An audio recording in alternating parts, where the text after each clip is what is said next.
Dan and Corey here, welcoming you into Libservative.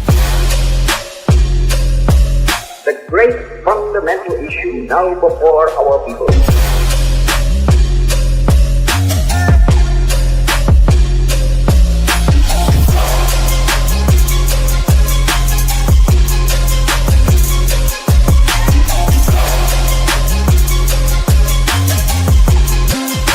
We, the people, cannot turn back.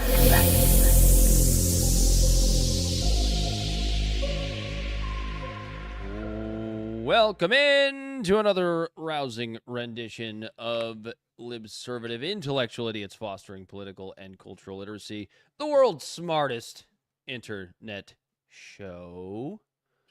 All opinions heard on tonight's episode are our own and not necessarily those of Libservative. Bell the Body Snatcher on the ones and twos. He, as always, is Corey Walsh. He's Dan Griffin, and we got to make sure we cut this show short tonight because the new Battlefront 6 is out, or Battlefield 6 is out. And well, I want to try it. It's the beta version. It's a whole different take than the usual game. It's more realistic, but the only thing that I'm confused about is instead of shooting all the terrorists with your guns, you just kind of stand around on a ridge and wait for them to starve. Shut the fuck up, Donnie. Is this why you had your phone, your nose buried in your phone for the 5 minutes prior to the show starting? I was just ready to go. Oh, okay. Well, that was a joke about Gaza. Get it? I know. I get it. Because all the best jokes you have to explain. It's so true. I will say this. I give boomers credit. They get those jokes, and younger folks don't. We have some absolutely undeniable breaking news. I don't know where the hell the sounder is, but we are up to 4, and I'll wait. Thank you, Corey. I knew one of us would find it. We are up to 4.5 dildos hitting WNBA courts since we last did an episode. I know you're wondering, how is it 4.5? How is it 4.5? Did one fall short and fall in the crowd? Yes. That's actually what happened. A purple one hit the floor at the Atlanta Dream Chicago Sky game the other night, and another that did not quite make it to the court and instead allegedly hitting a small child attending the game with their father. Dude, this is the warnings we were talking about last week. Remember when we were like, it's funny, but like, I don't know, someone's gonna get hurt. Nobody got hurt. Bell walked away from the screen, but I want him to play the video when he comes back about this one that didn't quite make it to the floor because it is being surrounded by security like it's a bomb. Like there's guys on radios. Nobody wants to touch it. They're in a huge circle around it. I don't have it in front of me, or I'd put it up. Bell walked away at an inopportune time. You got it, Corey? Oh, you got it. Oh, did you just pull it off the chat? See, that would have been smart. That's what I did. I'm a boomer. What do you want? Do you keep hit? Oh, I need to remove this one. Add this one. There you go. Here it is. There it is on the ground next to the next to the father's foot. No, Sir, the dildo has been located. We're not sure what to do. We're afraid it might explode. You guys got plastic? They gotta wrap it in plastic like it's used.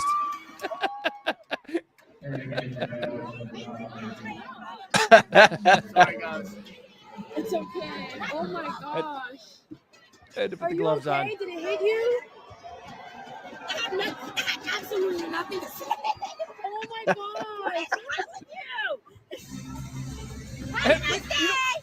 You notice how she's laughing as she's saying she has something to say? Yeah, And no she one was the feels- one that was hit. Oh, I show over the crowd. You guys got plastic? Sir, He's like, I don't want to fucking touch it. we found a dildo. We're afraid Hamas may be in the building.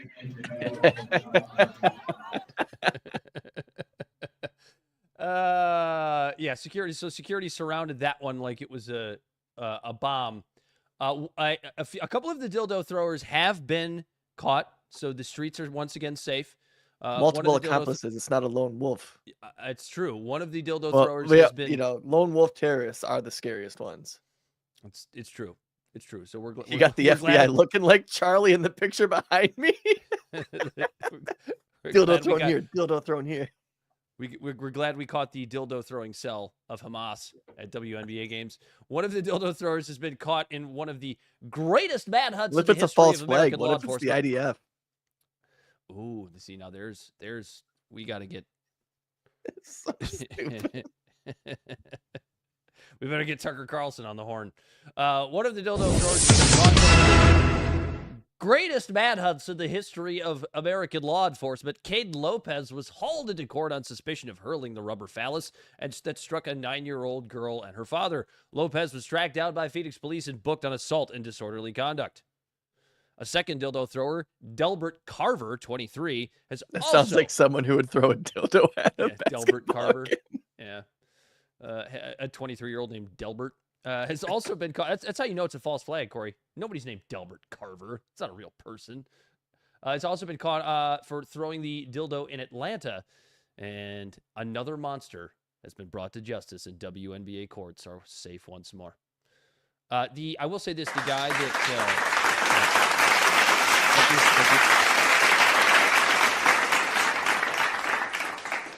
This Caden Lopez guy... He pulled a real boner, Dan. That's right. And he looks like he would, because it's been pointed out that he looks like, at least the Lopez guy looks like he's from Middle Earth, and has been dubbed in some Twitter circles as Dildo Baggins. Perfect. It sure is wonderful that tax dollars are bringing these monsters to justice and getting these phallic felons off the streets. I feel safer. Mm-hmm. I'll feel much safer at a WNBA game. I'll just sit in the nosebleeds. They probably have to pay you to sit there.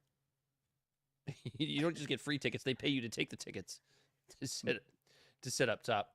Dude, this whole entire conversation has the wheels in my brain just fucking spinning of all the jokes I want to make, but it's probably not appropriate. Penis jokes are funny. They're almost as funny as fart jokes.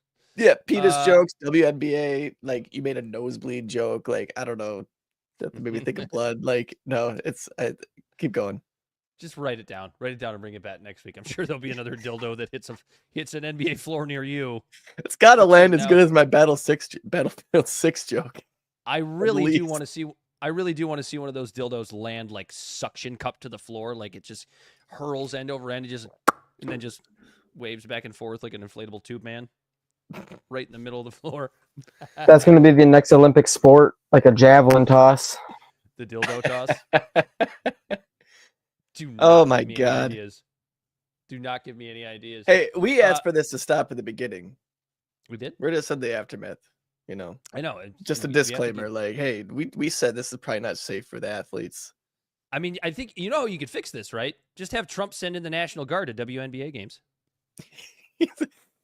You no longer that we don't trust the police force here in the stadium. We're going to federalize it. We're federalizing all law enforcement at WNBA games. You know, it's wild. Like all these things happen. We're gonna ban dildos. He just lost half of the conservative Republican vote of the men. Oh, get it? Because a lot of them are closeted gay. Not that there's anything wrong with it. Nope. Cool. But oh man, what were we talking about right before that? Lost me. I lost me, Dan. Your ADHD. They're cheating. They're crooked. They're corrupt. Oh no. Okay, I know what I was gonna say. The craziness of like he's federalizing like a city police force, and it's like holy shit, that's crazy. And then you like try to look for like precedents and context, and it's like, oh shit, this is actually legal. It's like, why? I forget what year it was put in, but it's like I don't know if the founding fathers would have. Well, I mean, I don't know. DC is weird. They're federalizing the shit out of it. Like they're like turning it into a Vatican, and the Democrats are salivating, wanting to make it a state. And the Republicans are like, oh fuck no, you'll fuck the whole Senate up for us. Yeah, so it's the it was the same year that Washington D.C. became an official city. It was the same year that it became legal to federalize the law enforcement there. So like what Trump is doing is legal for 30 days. He's talking about doing it indefinitely. I'm sure he'll try to find a loophole somewhere, and his people are pretty good at that kind of stuff. So maybe they will. Who knows? But it was all over. I don't know how I don't really know how I feel about this. I know I don't like it, right? I think anytime you have to send the military into an American city, that's a fucking travesty. So it's really crazy how you check certain Twitter spaces, and there's the MAGA crowd is like celebrating this because somehow it owns the libs.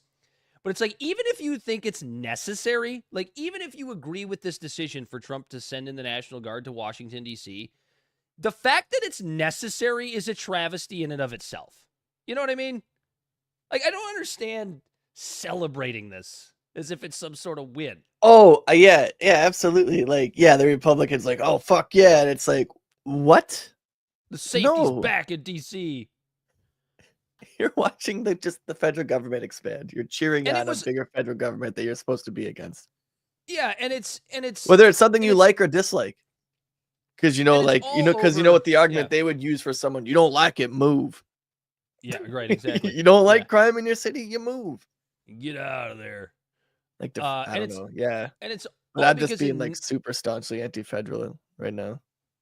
And it's all because a 19-year-old Doge savant, big balls, got beaten up by somewhere between 2 and 487 15-year-olds with no guns. It just depends on where you look. Some places it's 2, some places it's 8, some places it's 12. So somewhere in between those numbers, it just depends on which X accounts you take a look at. And to me, it's kind of like the federal government equivalent of having your mom call the cops and get a restraining order against your bully for stealing your lunch money. It's a little bit like that, in my view. And it's this weird thing that Trump always does, where he like sees something on the news or something like affects one of his friends directly, and he just invokes some government policy to make it better, or to make it, I guess, better in his view. He's like he's a reactionist.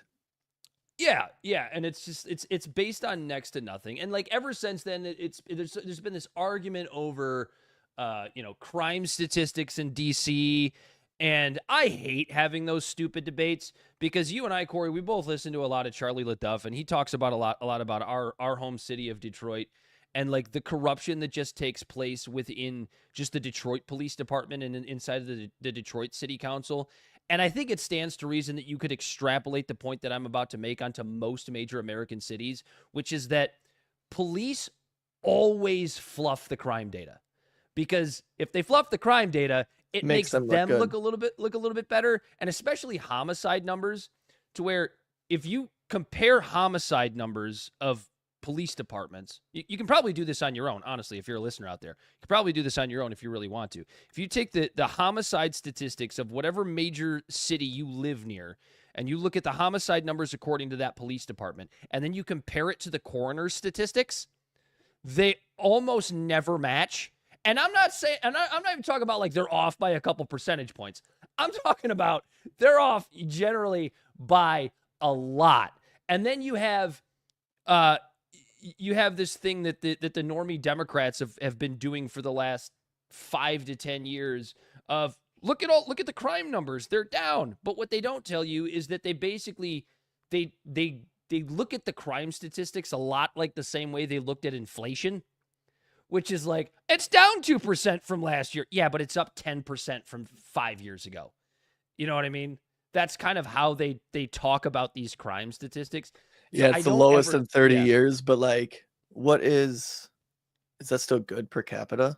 What is that compared to other cities? Is that still high?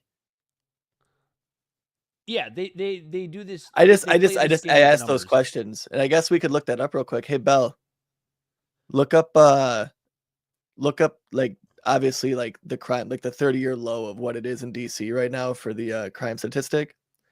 But then take that 30-year low number and compare it to other cities of the same population density.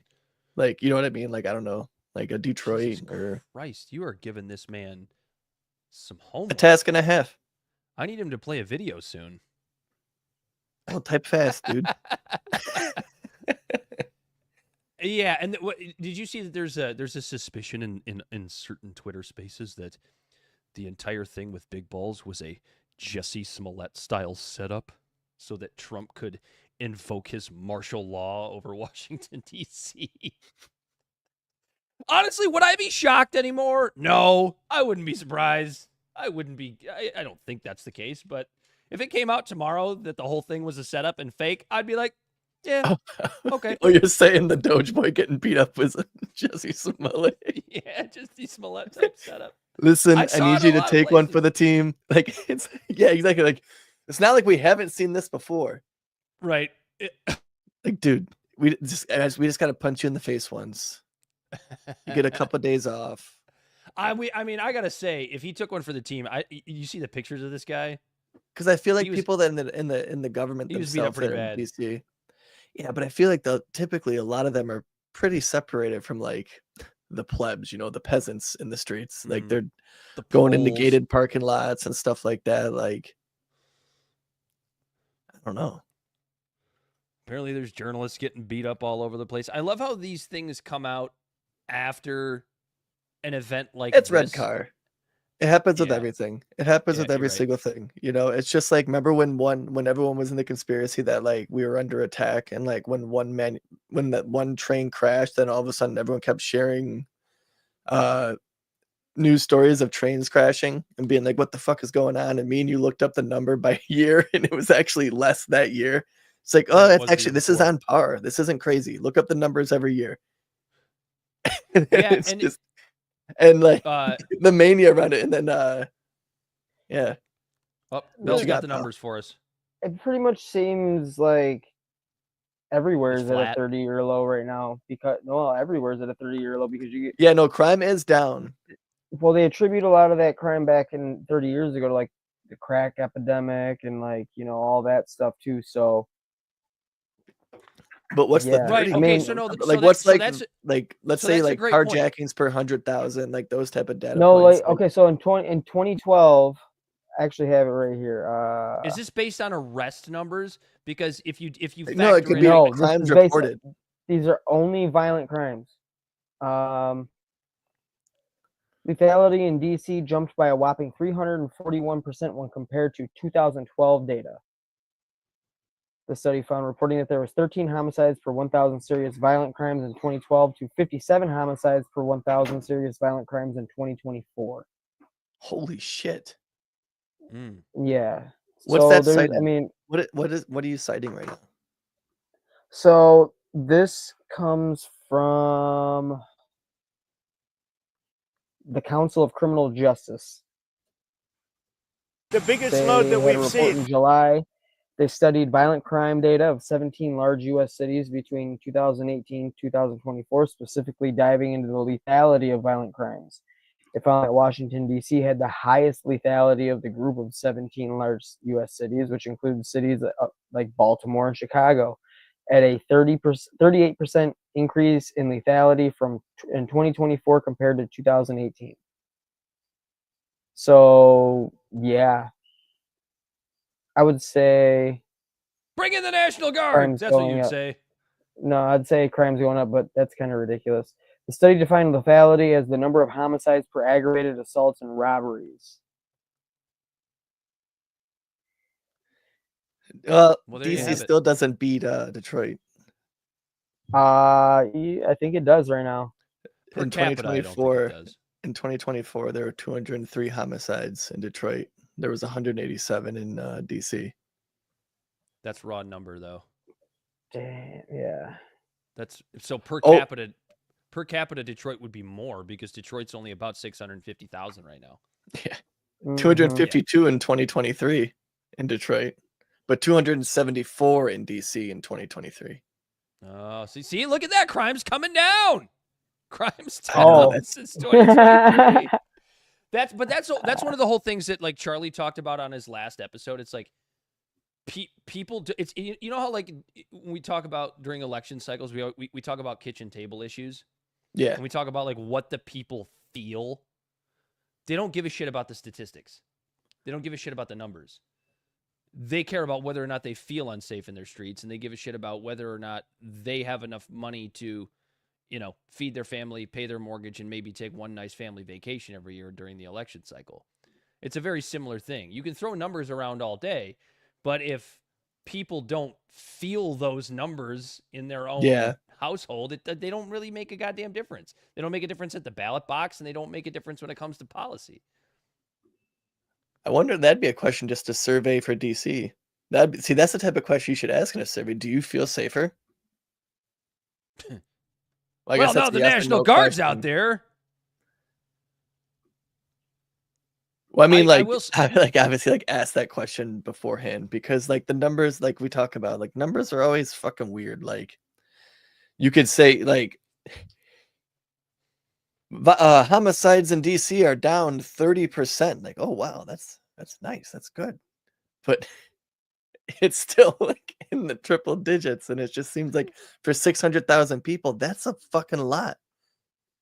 They have 620,000 people, a population. Well, no, so DC is also DC's population is 678,000 residents. Detroit is 620,000. They're comparable.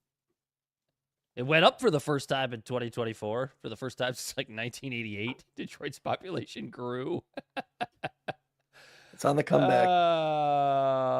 And so like the big question is, and it was quashed pretty fast, honestly, was like, is this within the president's purview to do this? And it is. There aren't going to be any legal challenges about this. But I will say this, like, what is the actual end game here? What are you going to, like, so you bring in the National Guard, you clean off the, whatever it is, the little courtyard thing in front of the train station. I actually have a video I want Bell to play. This is actually from CNN, right? So this is a more left-leaning place. I'm not pulling this from fucking OAN or Newsmax or Fox, right? Or Breitbart or one of those. This is actually from CNN. And this video with the National Guard rolling in with their Humvees, not rolling in, they're already sitting there. Dude, it looks like a North Korean propaganda video. Like, you know how like all the people that talk about how shitty North Korea is, like they like to go on podcasts and talk about how shitty North Korea is, and they're probably right for all I know. I don't really know that much. Yeah, I mean, it's again, North Korea seems ungood.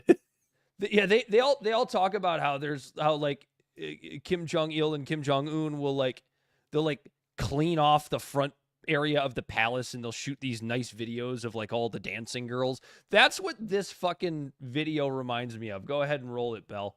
Go ahead and throw it up there. It's bizarre. It does look like oddly dystopian and oddly fascistic. I'm sorry to say. It makes me uncomfortable.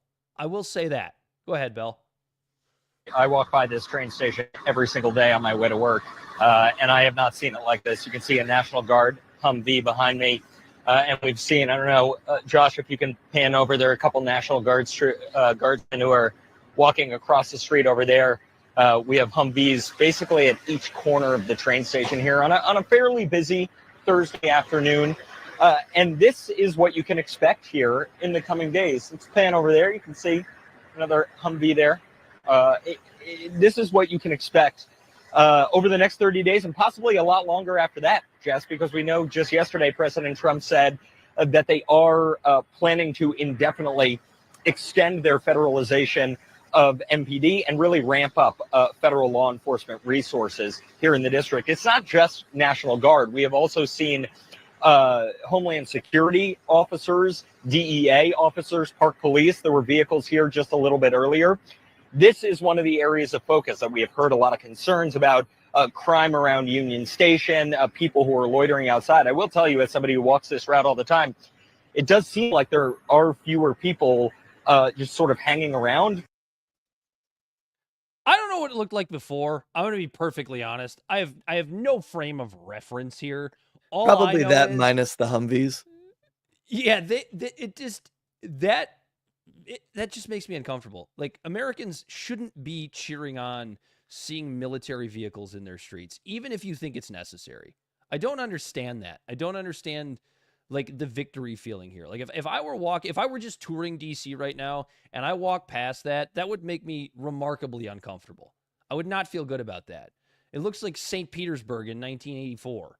You know what I mean? It just doesn't look, it doesn't look like something that is, I guess for lack of a better term, American. Seeing the American military in U.S. streets is not good. It's ungood, Corey. Yeah. Well, here's what's also complicated with this, okay? You're talking about federalizing the police force there.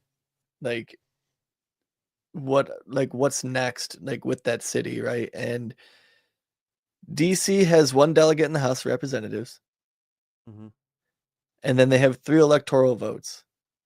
Now, if you're taking over the whole like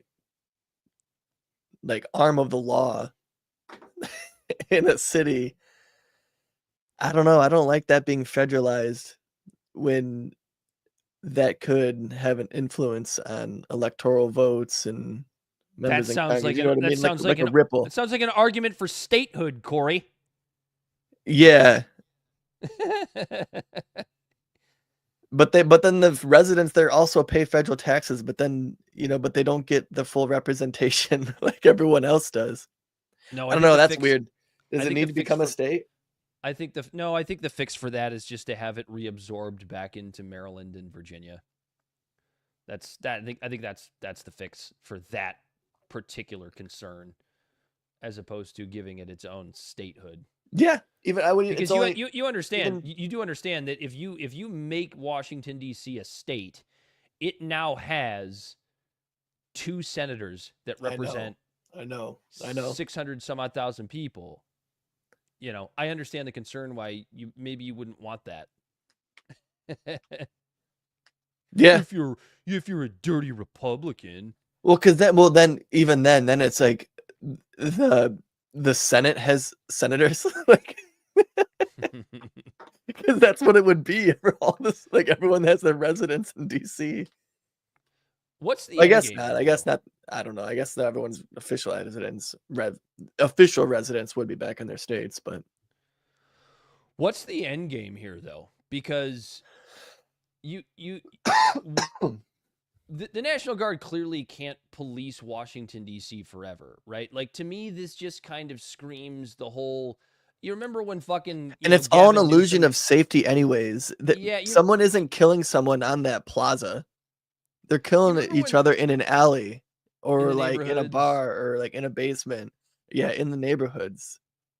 Are they out patrolling the neighborhoods? Do you remember when Gavin Newsom just like magically got San Francisco cleaned up for the Xi Jinping visit? Mm-hmm. You think that's what this is? That's kind of what this reminds me of, because it's like, what do you do when the National Guard goes away? They can't stay there forever. Maybe it will be longer than 30 days. I don't know what the hell Trump's going to try to do next. To be honest with you, I mean, I don't live in Washington, D.C. I don't like directly care. But yeah, you cleaned it up for 45 minutes. You got all the dirty homeless people off of Union Station. You made it look good. It's a nice little photo op to see, look what we can do here. We can make this place nice and clean again. But what happens after? Like, you didn't solve a problem, I guess is what I would say. You didn't solve the homelessness. You just move the problem somewhere else, because all that's going to do is just force all the people who choose to live baby, right? Yeah. NIMBY. Keep it out of my backyard.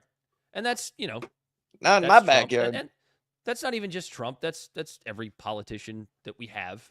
Oh, yeah. As long as it's not in my backyard, I don't really give a shit. This whole thing is no matter how much they virtue signal individualism, or no matter how much they virtue signal like collectivism, equality and equity, or collectivism. Yeah. It's always just, but not in my backyard. Jeez. Like, come on. This whole thing is like, it's like slapping lipstick on Alyssa Slotkin or a pig.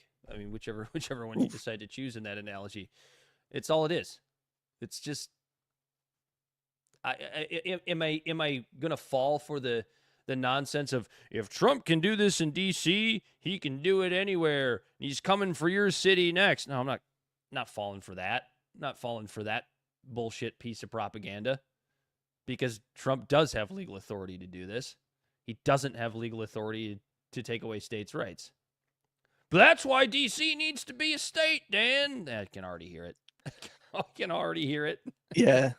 This is, Trump's bringing in the National Guard because he says that the D.C. police... I really don't know what he said at the end of that sentence. I don't think he knows what he said either. That's the wrong one. Son of a bitch. Gotta try to get away from this dildo! I blew it. It was the one where he's like, they don't know what the fuck they're doing. They don't know what the fuck they're doing. Do you understand that?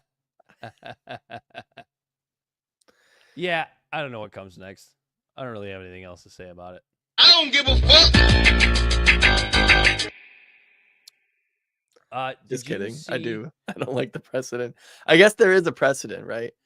Never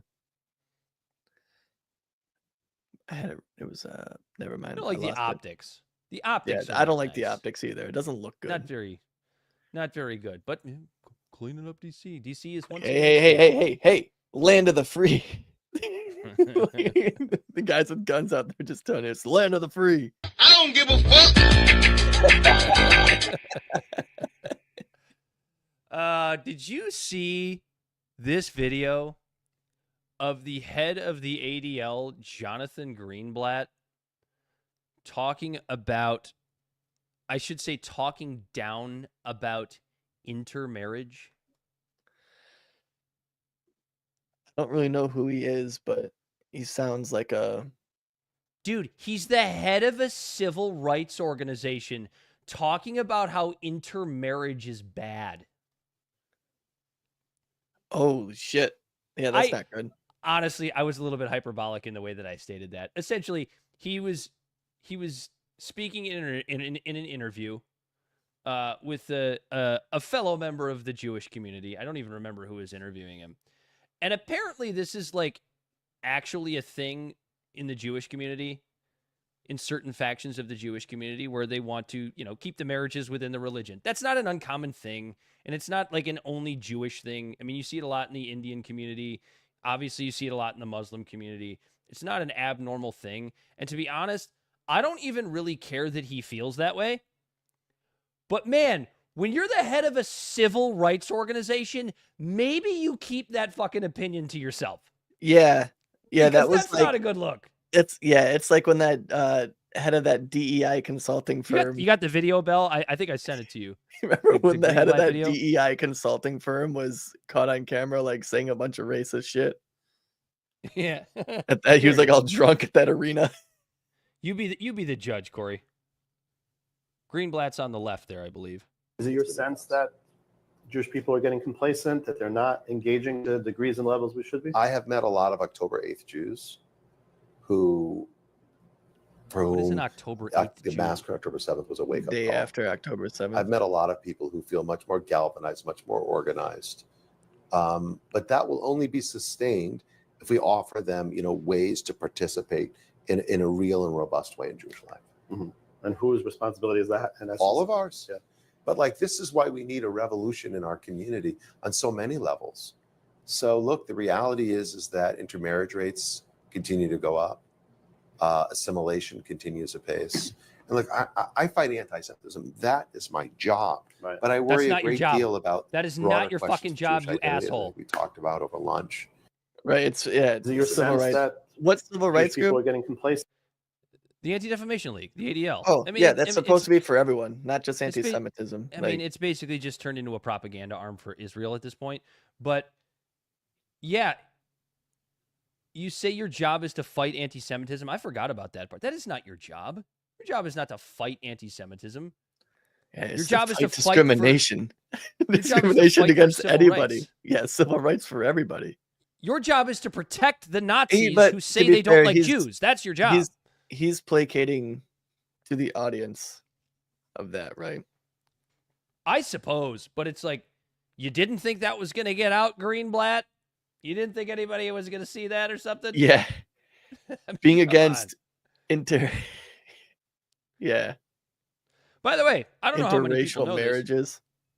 I don't know how many people know this. You can look this up. This is true. Interfaith marriage is illegal in Israel. Now, there are some caveats and there are some exceptions, but interfaith marriage is illegal in Israel. They will recognize marriages from outside of Israel that are interfaith. They will recognize those marriages. That's kind of the exception that they make. But yeah.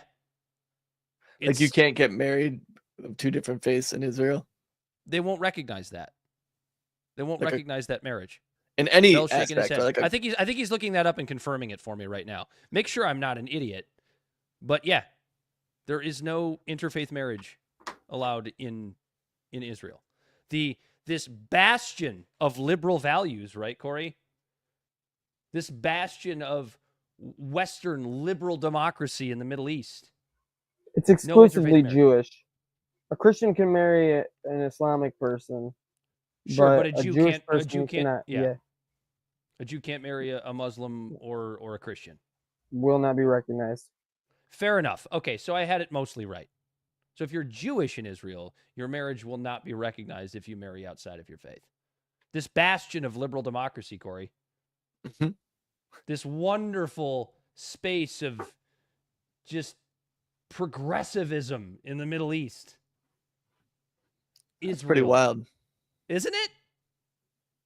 I mean, it's just I also recently heard that like Israeli citizens and then like Palestinian citizens, like they get, even though Palestine wants a two-state solution, Israel doesn't, but yet Israel still kind of treats them that way and gives people in Palestine different license plates than them, and they can't go on certain roads that people from Israel can, and it's just like the roads. Are you talking about, segregated. Corey, are you talking about that crisis actor nun that Tucker Carlson had on his show? That's what she's being called. She's a Greek Orthodox nun that I don't want to be mean, but she really does resemble like Igor from the Frankenstein movies. Oh, Jesus. A little bit.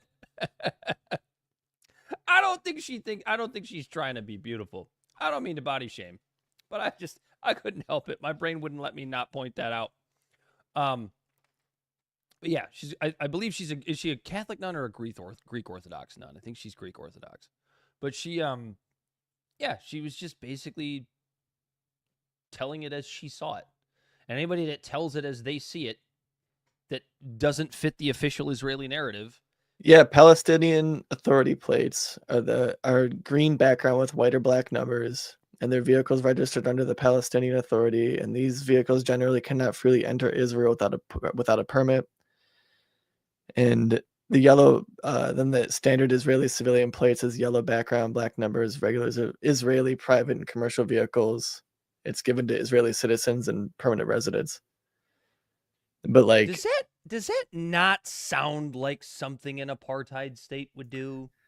Right, like because like Palestine is still like it's a part of Israel, right? Yeah. Like I know that there's the arguments that they're separate, they were invaded and all that stuff, but like on paper right now in the Western world that we're a part of in our reality. Oh shit, buddy, I gotta dig a little deeper. Palestine is a part of Israel, right? Well, it has to be one or the other. It either has to be a part of Israel officially right now, which makes it an apartheid state, or Palestine is recognized as a state, and now you're occupying it. So, I mean, either way you want to say it, the way the Israelis are treating the Palestinian people is a war crime. It's either an apartheid state or you are killing your own people. One or the other. Pick one. Oh, but Hamas. Hamas bad, okay. By the way, South Park is so back. I know. It is. It's funny. I don't mean to go off on a tangent, but I will say I will give a lot of credit to the conservatives out there because they're taking it on the chin with what South Park's doing to them right now, as they should, because it's South Park and they make fun of everybody. But I have seen little pockets of like every time South Park makes fun of a new group right now, they're kind of making fun of Trump and the MAGA movement right now. Most of those people are taking it on the chin, laughing about it. It's funny. Charlie Kirk, I give him credit. He's loving it. JD Vance is like, hey, look, I finally made it. But there have been some people that there's always a small group every time South I gotta Park add the starts to pick caveat on- that when I talk about when I'm saying Palestine, I'm mostly talking about the West Bank and Gaza. Right. I think everybody got that. Okay. Because that I is had Palestine. myself confused. Yeah. But I have seen some little pockets of the MAGA movement that do this thing that everybody does when South Park makes fun of something new, where they go, South Park just isn't funny anymore. Like, it stops being funny when it starts making fun of you. every time. But see, and then that's hit basically every group of people though, which is hilarious at this point. Dude, one of the things I saw, this one lady, she posted about, like, why didn't they make fun of Biden's cognitive decline? Like, they're supposed to make fun of literally everything that happens. You know what I mean?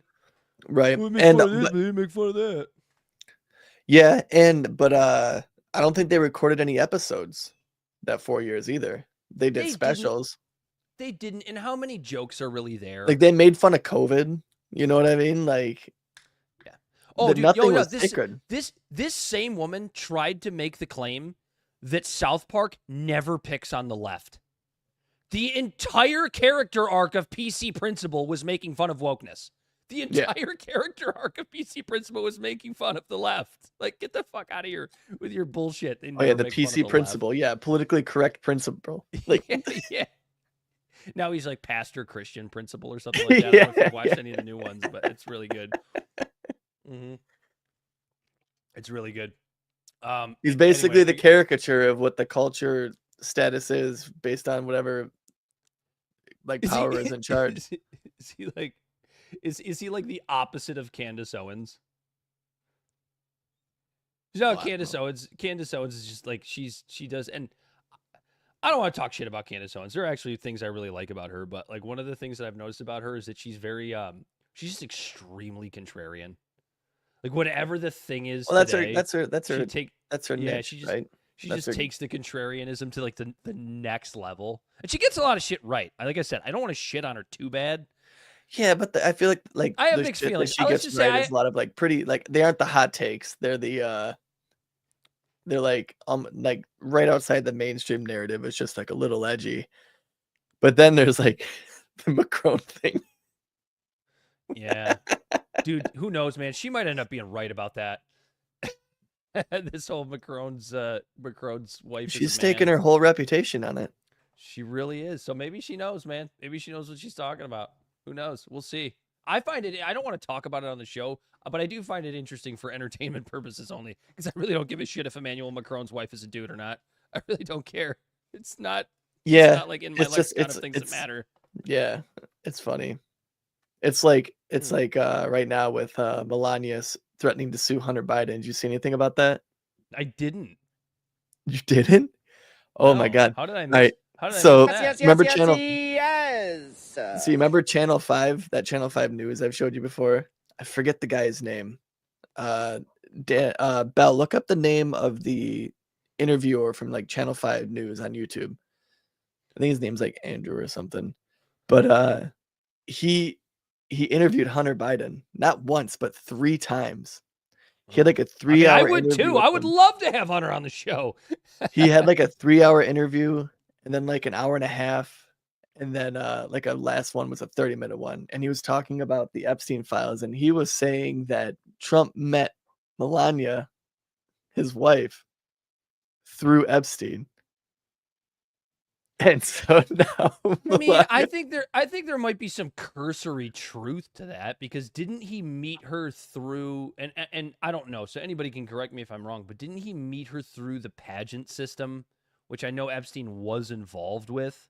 Doesn't mean it was like directly and because so, of Epstein, but his name is Andrew Callahan. Okay. And so Melania is now, because he said that, Melania is threatening to sue Hunter Biden for $1 billion.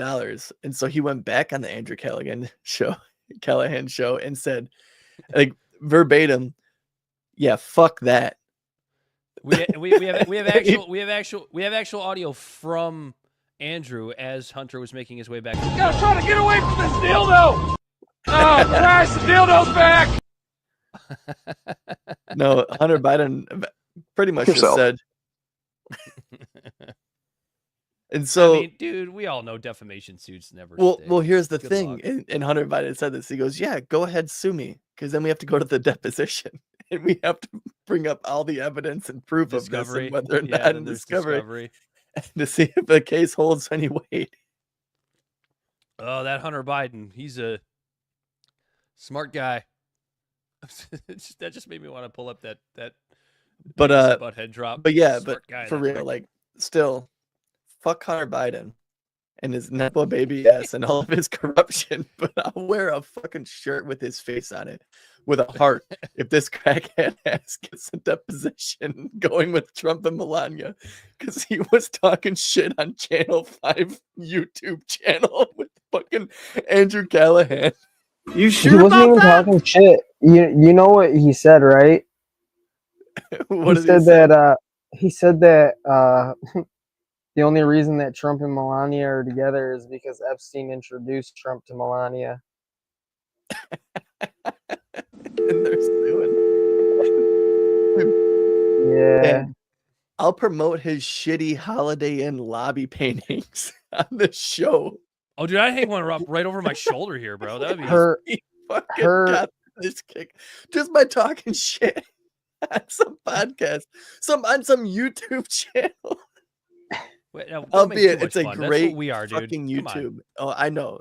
But I'm saying, like, imagine if like we said something on this show and it kicked off some crazy fucking lawsuit, and through the depositions, all this crazy shit came out, and we'd just be sitting there like, what? Like, just confused with the whole legal process, and we just take down like a billionaire on accident. We were able to get a hold of some actual audio from Melania too. Can you like shut up, dude? Burrito's letter to Hunter Biden. Alejandro Brito is Melania's lawyer. Brito's letter to Hunter Biden, a copy of which was reviewed by ABC News, threatened a $1 billion lawsuit if he failed to retract the claim, which Brito said has caused Melania Trump overwhelming financial and reputational harm. He said it like a week ago. Being married to Donald Trump didn't have anything to do with that. He was Which side are you on? Which side are you on? He was offered an opportunity to apologize to Melania, and this. I got some audio of Melania right here. I'm so sorry. I wish I could do something, but I can't.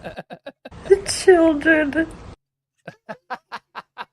Yeah, they're losing it. All my people are getting attacked.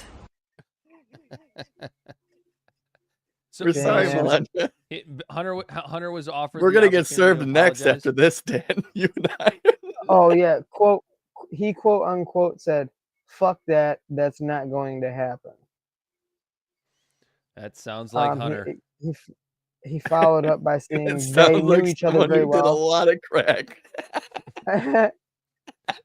He said they knew each other, Epstein and Trump. They knew each other well. They spent an enormous amount of time together, Hunter Biden said. We already know that. From a Like, book oh my written by God, Michael dude, just Wolff. 50 years, like if it goes that way, right? 50 years from now, a history book talks about a dementia-ridden president's son who was an ex-crack addict, but also making $500,000 paintings and was on the board of some oil company, took down one of the biggest pedophile rings because he went on a YouTube channel. Oh, Christ, the dildo's back! I don't know, man. It's cracking me up. Like, just like the thought of it happening. How about this Al Jazeera journalist?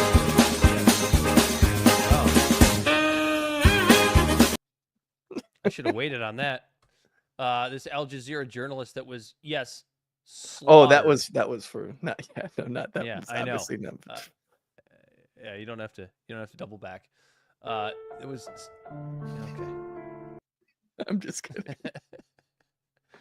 Anas al-Sharif, regarded as the top correspondent in Gaza, slaughtered while sitting under a marked press tent in Gaza. Since then, this man's name has been dragged through the mud as a Hamas ally, because this is essentially what Israel has started to do with their brazenness of their attempt to try to either occupy or annex the Gaza Strip. Now, here's what I find interesting about this. Israel swears that they have good evidence that al-Sharif was an active Hamas operative, right? I'm sure Then release heard it. this. Quit Well, the here's the thing. games. Just do it. Here's the thing. It's like we Here's tell the thing. police when they shoot someone here. Release the footage. Here's the thing. They say they have, and basically the evidence that's come out that is even moderately credible is a selfie with him and some Hamas leaders. Basically, he took a picture with some Hamas leaders. Now, this man is a journalist, and journalists talk to people on the other side. Are we supposed to? Who is the person that interviewed Osama bin Laden? Should we send a drone strike down at that person because they talked to Osama bin Laden and are seen on camera with this person? Yeah. And the other thing is this: if you swear that you have good evidence that he's a Hamas operative, the prudent thing to do would have been to present it transparently ahead of time instead of retroactively declassifying a small portion after you slaughter him under a tent marked press. There is no credible evidence at this point that this man was a Hamas operative. At this point, other than the picture and some unverified spreadsheets that suggest he may have worked for Hamas as a journalist prior to the attack. How many works did he have published with Al Jazeera? I don't expect you to know that number, but if I have no clue. If he's yeah, right, like if he's got all this works to prove that he was doing journaling shit. If he has proof that he was journaling, Dan, then I don't know. It's fucking insane to me, dude. Like, I dude, look at it and I go, this war now, this incident is a part of a wider brutal trend. Gaza has become the deadliest war for journalists ever recorded, with over 180 to nearly 270 journalists and media workers killed since October 2023. I'm glad you brought that up. You want some numbers on that? I got some numbers for you. Even though numbers don't matter, we just discussed that with the crime statistics. So UN data on the Gaza conflict. This is the UN data. 242 journalists in 22 months have been killed in Gaza. That's the UN data. That's not Hamas's data. That's the UN data. You want to take a gander to guess as to how many journalists were killed in World War II? Probably like 100. 65, roughly 65 in about 6 years. Throughout with all the countries involved. Yep. And I got an even better number for you. You want to take a guess as to how many journalists were killed in Vietnam? 20-year conflict. Probably like 20. 70. Okay. 70 journalists. You undershot it. That's okay. I respect it. 70 journalists in a 20-year bloodbath of a war where forests were lit on fire. Do you have Afghanistan's number? I don't have Afghanistan's number. But, you know, Vietnam, Afghanistan, about 20 years. I'm going to guess Afghanistan wasn't 242. Holy fuck, dude. It just keeps getting worse and worse. This war is making war crimes not war crimes anymore. 33 in Afghanistan. 33 in a 20 years in Afghanistan. 33 journalists killed in Afghanistan. Those seem like reasonable numbers, right? You're a journalist in a war zone. Yeah, There's a chance you might get hurt. There's a chance you might get killed. When there's 242 in 22 months, I don't think it's unreasonable to ask some fucking questions. And like, if nothing else, all it shows is the unbelievable and unbearable. Even if you want to say, and most of these murders weren't like on the front lines. They're underneath press tents. No, I'm with you on that, Corey. But even if you want to put that, even if you want to put this under the rosiest of conditions, 242 journalists killed in Gaza in 22 months. All that describes is the fact that Israel has been absolutely just bombarding the Gaza Strip blindly with bombs for 22 months. Even if you want to say that they were all accidents, right, under the rosiest of conditions, what 242 oops. Right. What that shows is that you are just hurling bombs at these people. You're not targeting anything. I mean, other than churches, Catholic churches. You know, I'm surprised by like that wild statistic. It's not even one that I've been thinking about, just because like there's starving people that are trapped there. Journalists are going in there. Some of them are trapped there as well, and they're just reporting. The amount of war crimes that are being committed and just justified because they're terrible, horrible. They're all terrible, horrible terrorists. They're just the worst people on earth, which is basically what you say when you want to conduct a genocide. Pretty sure that's basically the way anyone who's ever conducted a genocide has described their enemy. But I look at this one and I go, so the proof that you have Israel is that you have a picture, even a couple of pictures. I don't really give a shit. You have photographs of Anas al-Sharif with Hamas leaders. As I said earlier, yeah, he's a journalist. So wait, so that's the standard? Right. Because Dan, let's flip that on its head. Okay, let's flip that on its head. Just because they say they have proof, show the proof first off, then prove it, right? And more than a photo, because that's what journalists do. What about the other 241? Right. 100%. Absolutely. And the reason this one is so high profile is because al-Sharif, it was a really, really well-respected journalist in the Gaza Strip. He was basically, like, he was the voice of those people in the Gaza Strip. And if the standard is just that you take a picture with the quote-unquote bad guys, and I'll even say, like, Hamas is the bad guys, but they're not the only bad guys, I think is the point that we've tried to make on this show many, many times. They're not the only bad guys. So he takes a picture with the bad guys. So I guess by that standard, Donald Trump and Bill Clinton are definitely pedophiles. Do you know why? Because they have a photo with a pedophile. They were pictured with Jeffrey Epstein. So they're definitely pedophiles by that standard. It's absolutely outrageous. So the question is, now that we've established that Israel's doing this on purpose, why are they doing this on purpose? And the answer is actually quite simple, in my view. And it's because they are about to launch a campaign to occupy the 3 largest civilian centers in Gaza and force nearly the entire Palestinian population into an even smaller concentration camp to the south. And they can't have guys like al-Sharif reporting on this. I think it's quite simple. Not.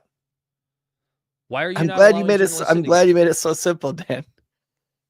That's it. You just can't have people recording what you're doing. Well, they're getting so much more brazen about it. Bell, I got the video of the Foreign Press. Well, it's because they know they're running out of President E. time. Williams. Go ahead and get that ready for us. Dude, Yeah. the fucking parallel. They're running out of time, so they're getting more and more brazen with it. When's the last time we saw someone else go after a large group of people? Oh, don't Very say brazen. it. Don't they're say running it. out of time. I think everybody knows what you mean, but don't say it. There's a ton of examples. Not just one, not the one that comes to your mind, but there's a ton of examples. Almost every single fucking authoritarian leaders Before did it. Bell plays fucking this sad, video dude. of Ian Williams, I do want to say something that I know is going to be brought up in an interview. I think sitting basically in that same chair that he's going to be in this video.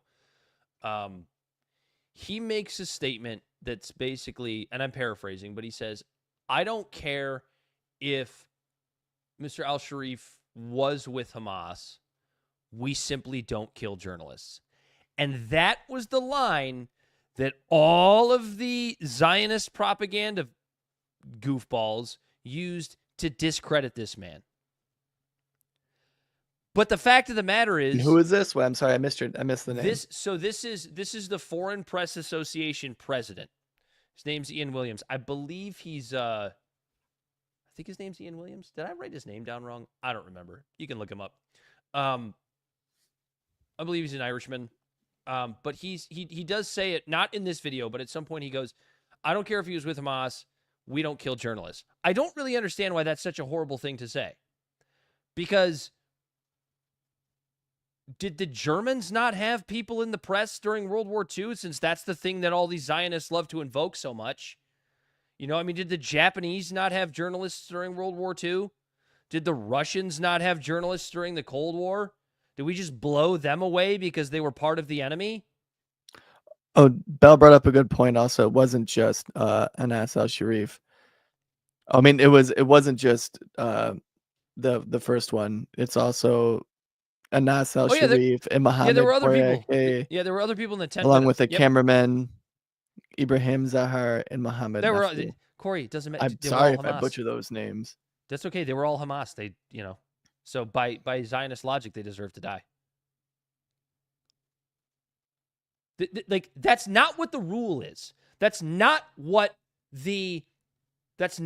international law states. I mean, I think international law is a little bit stupid anyway, because you can break it and have nothing happen to you. But just like, if we're going by international law as a standard, then call them norms, international norms. Sure. The law is you don't kill journalists. Yeah, you don't kill medics or journalists. You just don't do that. It doesn't matter who they're working for or who they support. You see them pick up a gun? Yeah, sure. Sure, 100%. There's no evidence he ever carried a weapon. There's no evidence he ever attacked anybody. Even if you could find a way to put him on the Hamas ledger, it still doesn't change the fact that you violated an international law that says during warfare you don't fucking kill journalists. This isn't fucking hard. Go ahead and roll the video, Bell. When they killed Shireen Abu Akleh, they denied it for a long time and then said, whoops, it was a mistake, and then refused to do anything about it. This is a whole new departure. And they have now declared that journalists are fair game in Gaza. And that is one of the reasons why they don't allow foreign journalists in. They're trying to control the flow of information. And that is very much dependent on Palestinian journalists like Sharif. The whole issue of control of information by shooting the messenger is now the Israeli agenda. They want to make sure that only their version gets out. And they get more and more frustrated as people persist. Once they're killed, they will be posthumously incorporated into Hamas, according to the Israelis and to others. And, they will say terrorists. They have got away with it by using the terrorist label to justify their actions. It doesn't justify their actions. And I think that is sinking through. It's a well-tried playbook, going right back to the Spanish Inquisition. You label someone and anyone who defends them is automatically covered by the same label. All it needs is people to stop and think and say, what is the evidence? What are they doing? What's different from what they're doing to what you're doing? So basically what Mr. Williams is describing there is the brazenness, the progression of the brazenness that the Israelis have taken over the course of this quote-unquote war, where at the beginning they were killing journalists and then they went, oh, shit, that was a mistake. We didn't mean to do that. They're not even saying that anymore. Now they're just killing them and going, they were Hamas. Right. It's wild. Even and then the thing he even said, like, it's the shooting the messenger. Like, there's literally a phrase, "Don't shoot the messenger." Shooting the messenger, guilt by association. Like, I don't know, like, what that phrase roots in, but I bet you it probably goes back to, like, medieval times of, like, you don't shoot the flow of information. Yeah, you shoot the messenger so that the message doesn't get out. That's the only reason to shoot the messenger. Yeah. It's because you don't, whatever message they're bringing to whomever, they don't want that message getting to that person. Why else do you kill a journalist? I don't remember if I had anything else on this. Unarmed civilian target, I guess, at the end of the day. And all the defenders, right? When you jump on X, and all the Zionist defenders, it's all, anyone who supports Hamas must go. They don't necessarily say be killed. Some of them do. But in some way, they must be removed from the situation. So, by that logic, I suppose we should have just wiped out the majority of German citizens. Again, since y'all like to invoke World War II all the time, I guess we should have just wiped out the majority of civilian citizens or of Germans after World War II for their connection and support of the Nazi cause. Well, we did a lot of it, but it's considered an atrocity, and it's called Dresden. Well, yeah, but I'm talking about war. I'm talking about. I think it was Dresden, right? The one that got bombed to smithereens. Right. We did bomb civilians. Yes, it was the bombing of Dresden, 100%. And they like to invoke that too, as if it's like, oh well, we had to do it back in World War II. We had to do it then because I've seen it. Yeah, so I've seen it invoked in both sides of that, right? Like people going, well, it's been done before, and other people going, but like that's an atrocity that we tried to learn from. Like that's a stain. And I guess my point is, if you said to somebody today, should we have taken out 90% or whatever number you want to throw on it, 90% of the German population simply because they were Germans, simply because they supported the Nazi cause? Because they did. They were involved in the economy in Germany during the war. They were building the weapons. They were supplying the weapons. I mean, that does kind of connect them to the Nazi cause, does it not? So by that metric, I guess there shouldn't be any Germans left on planet Earth. By that logic, there shouldn't be any Japanese left on planet Earth. By that logic, we should have wiped them all out. We should have dropped 6 more nuclear bombs in Japan. Yeah, it's nonsense. It's absolute nonsense. It's a stupid argument, and it's a genocidal argument. You're absolutely right. It's regardless, regardless, when you're, it's insane that like when people ask, what would you have done during the Nazis, and it's like we're seeing it right now, kind of. Yeah. No. Yeah. I know that sounds like hyperbolic and stuff, but like what's happening in Gaza, and all of our leaders, no matter how much we scream or cry about it, it's just falling on deaf ears, and they're just funding all that stuff, including our own senator. Had a chance to vote against it, decided to go on the Colbert Report instead. Yeah, it's like the same people that were screaming at you to put on a mask during COVID, or you must get vaccinated, or you're a grandma killer. Those are the same fucking people that would have they would have picked up a fucking gun and ran to the front line to send Jews to concentration camps because they buy into the propaganda. And it's the same thing with the pro-Israel crowd. 100%. You would have been the first everybody likes to think that they would have stood up against the Nazi regime. And some of us maybe would have. Somebody asked me that question. I'm comfortable just saying that I don't know. I don't know. Yeah, same here. I don't know. Because I would like Especially now that I'm married and I got a kid. Your little social circle that you're immediately cared about when it comes to Maslow hierarchy. Yeah, I mean, think hierarchy about it. of needs gets way fucking smaller. I mean, think about it. I don't know what I would do. You live in Munich in 1930-something. You got no fucking money. You have to pay 14, and this is not an exaggeration, like 14,000 Deutschmarks for a goddamn loaf of bread during the Depression. You're dejected. And now all of a sudden, these Nazi guys come in. And, everything's a little bit better right now. I can afford things. Like, you don't know where your head's going to go at that point when you're put in that situation. And I'd really like to think that I would be someone who the guy that stood when everyone kneeled and Me stood too. there with my hand in the air and said, "No, fuck you." This and you picture you leading this whole revolution and all that, but you don't fucking know. Me too. We all want to think that we would have been on the good guys team, but there were millions of Germans that weren't. Yeah. And here we are. I mean, I guess like we're trying to do our best. We're at least trying to talk about it to our small audience and bring awareness to it. We're trying to do something, but like, what else can you do?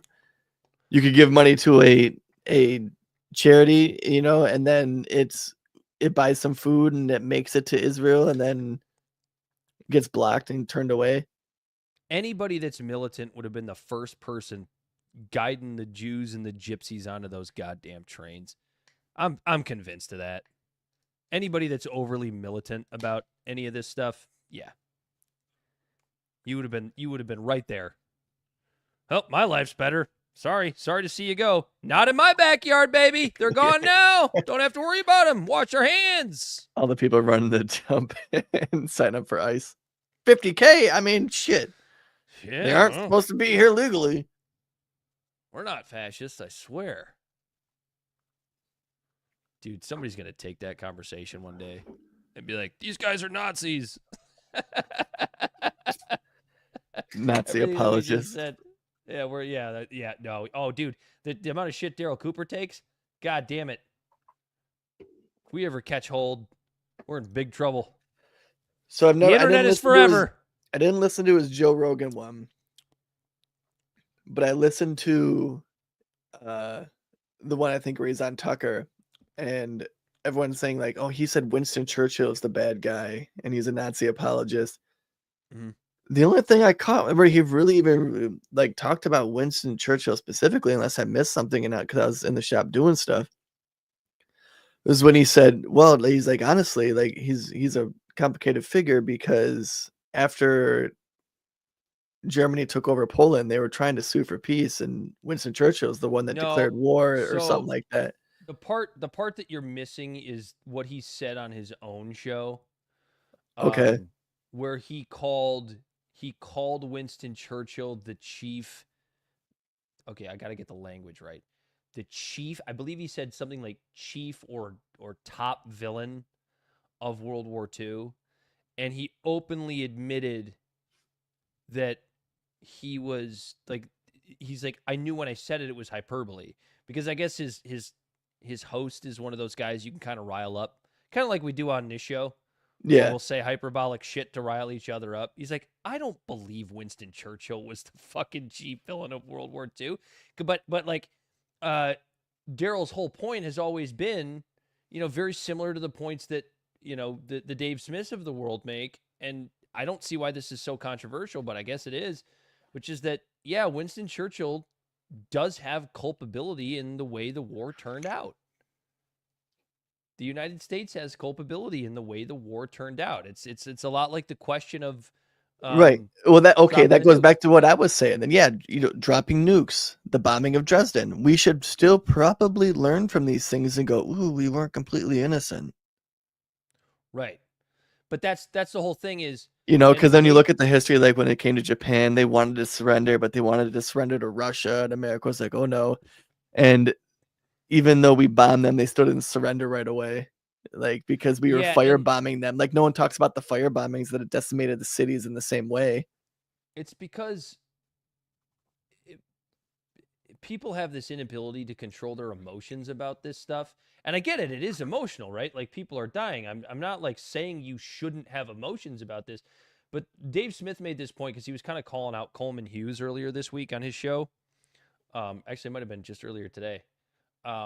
Because Coleman made this whole piece defending Israel. And I'm not going to get into the details of it. But like, there's a point where Coleman is talking essentially about Israel being the good guys and Hamas being the bad guys. And Dave made a great point. He's like, this is like a 7-year-old playing with action figures, looking at war like a 7-year-old playing with action figures. It's the good guys versus the bad guys, and you got to be on the good guys team. And that's just not how war is.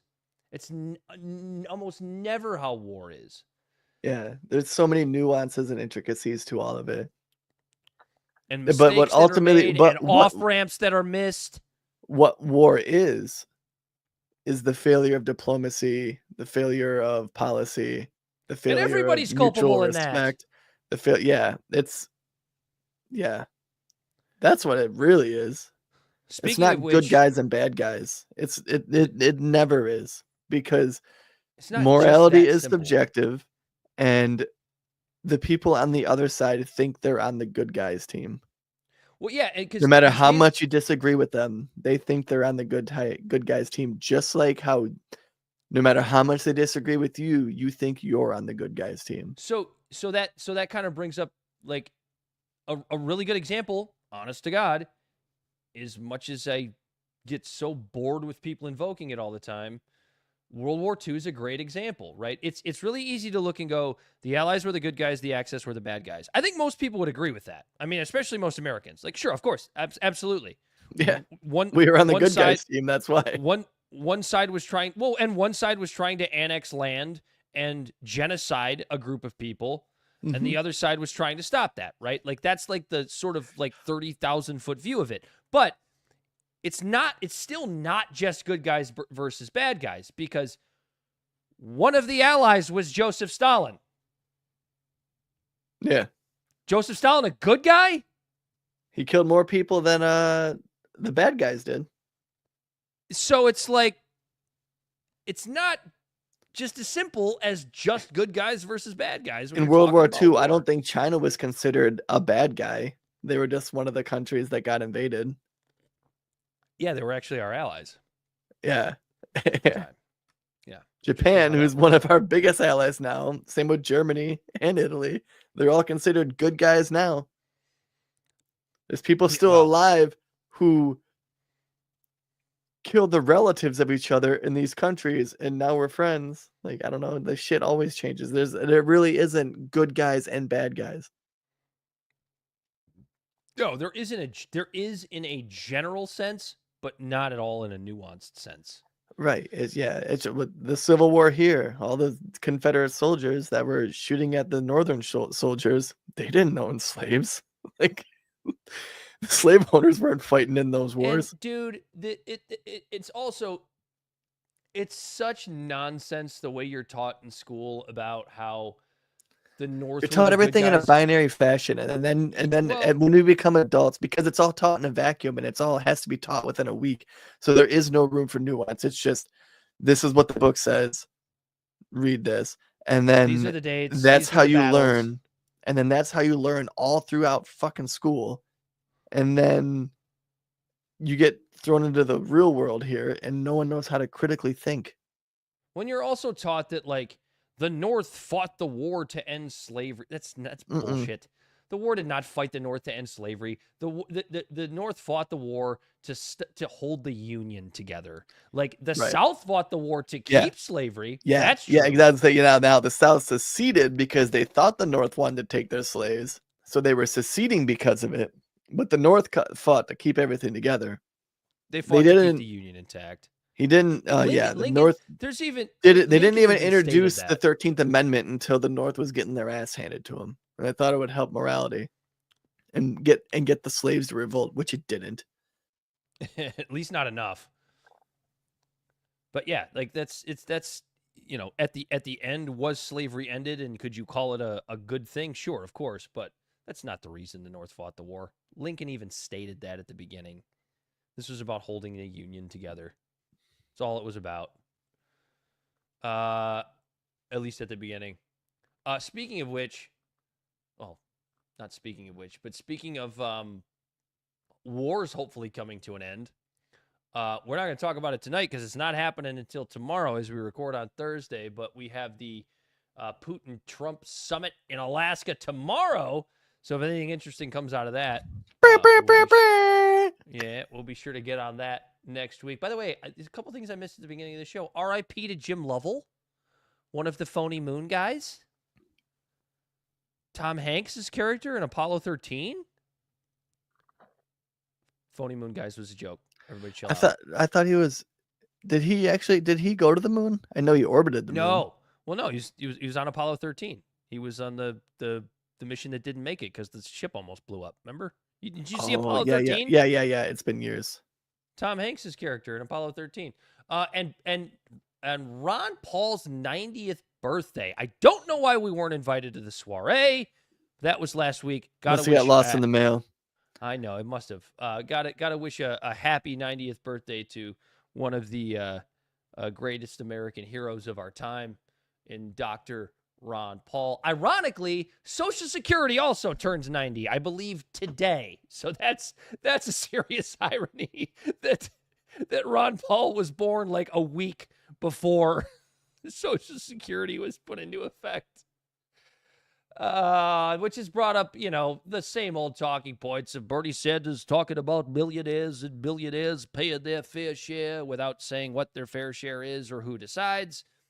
I think it's a good opportunity to push a sunset of Social Security and replace it with a different program that is an actual safety net for those that need it, particularly the disabled, and let working Americans keep more of their money and invest their retirement as they see fit. But I don't want to turn this into some sort of libertarian love fest. In other news, the Trump administration put a $50 million bounty on Maduro, president of Venezuela. Did I hear Max Blumenthal talking about that earlier today? And about how his theory is that it's appeasement. So if the Democrats and liberals think that Trump is just this like low blow, like troll type figure who's constantly just being an asshole and picking and prodding at you, don't worry, he does it to everyone he doesn't like, including leaders of other countries. No, Maduro honestly came back and goes, I'll give a $15 million bounty or like reward to anyone who releases the Epstein files. That's pretty fucking funny. That's a boss ass move. That's what that is. I did hear Max Blumenthal talking about this. I don't want to like put words in his mouth because I can't remember exactly, but he was talking about how there's a chance that it may just be some sort of an appeasement to like Venezuelans in Miami to keep something economic going. I know that we just our Trump just okayed Chevron to start drilling again. And so I think it was Max Blumenthal's theory is, and I'm going to butcher this, but something like the bounty on Maduro's head, it's not really serious. It's just an appeasement to kind of get his business deal to go through, which I could see how that could be the case. Not taking it super seriously. What a fucking bully. Silly, but oh my God. And Dr. Oz and RFK Jr. took the gayest picture I've ever seen. Holy shit. I have it here somewhere. Oh my God. You're gay. You're gay. This is so gay. Oh my God. And by the way, Dr. Oz looks like shit. I didn't send it to Bell, so I'm going to throw it up there myself. You tell me how gay this picture is. I'll let you guys decide. I'll let the people decide. If you're just listening, I'm sorry. But look at how gay that picture is. Hold on. There it is. They're just sitting on a rock together. Dr. Oz is going, hey, Bobby, this is a perfect Kodak moment for us. Should we sit on this rock? I got to find this picture and then super GEH, man. Oh, my God. It's so gay. So not that there's anything wrong with that, but that looks like a photo of a very, very happily married gay couple like who's past gay couple. Yeah, an older gay couple who's past their like clubbing lifestyle, and they just like to travel and drink wine and eat good food and go on hikes and take pictures with each other. And they're so happy. They're so happy because for the greatest part of their lives, they had to keep their relationship a secret. And so they're finally able to come out, and they're just flaunting all over the place, sitting on these rocks, just touching each other's hands. And look at these rocks, Oz. So apparently it was part of a public look at these rocks, Oz. Come on, Bobby, let's go sit on one and You're take right, a picture Bobby. together. Let's go take a picture on one. So public service announcement. The shirt makes me look fat. He does look fat. Robert F. Kennedy Jr. and Dr. Oz walking outside in the sun for 15 minutes. Let's go get a charcuterie. No, he said, crudité. Crudité. Get it right. Yeah, get it right.